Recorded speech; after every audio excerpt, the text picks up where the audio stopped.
లాక్డౌన్తో కోర్టుల్లో కార్యకలాపాలు నిలిచిపోయాయి. దీంతో చిన్న చిన్న కేసులు వాదించే వారి ఆర్థిక పరిస్థితి దిగజారింది. అటువంటి వాళ్ళని ఆదుకునేందుకు కొందరు హైకోర్టు లాయర్లు ముందుకొచ్చారు. నిత్యావసరాలు పంపిణీ చేస్తున్నారు. దీనిపై మరిన్ని వివరాలు మా ప్రతినిధి శ్రవణ్ అందిస్తారు. ఓటు ఇస్తారు.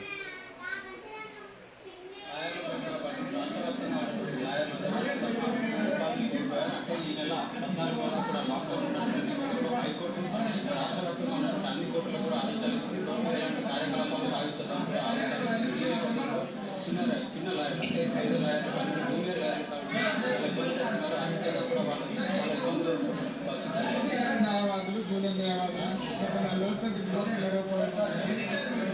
లేక ఇబ్బందులు పడుతున్నటువంటి పరిస్థితి వాళ్ళకి ఏదో రకంగా సహాయపడాలనే ఉద్దేశంతో మనం ముగ్గురు న్యాయవాదులు కలిపి ఈ ప్రోగ్రాం పంపిణీ కార్యక్రమం పెట్టడం అయితే మేము ఈరోజు 150 మంది బస్సులు 150 మంది కూడా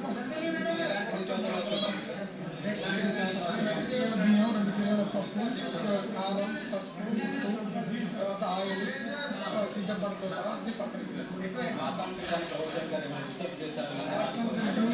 ప్రభుత్వానికి మేము విజ్ఞప్తి చేసినాం. బార్ కౌన్సిల్ కానీ తర్వాత ప్రభుత్వాలు కానీ పట్టించుకోవడం వాళ్ళు ఇచ్చిన నెలల తరబడి తర్వాత తాత్కాలికంగా న్యాయవాదులు ఆదుకోవాలని ఉద్దేశంతో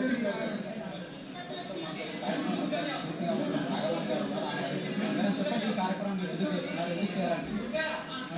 ఎందుకంటే మా న్యాయవాదులకి మేము సహాయం చేద్దామని ఆలోచనలో చేస్తున్నాము. మా న్యాయవాదులు కూడా జూనియర్స్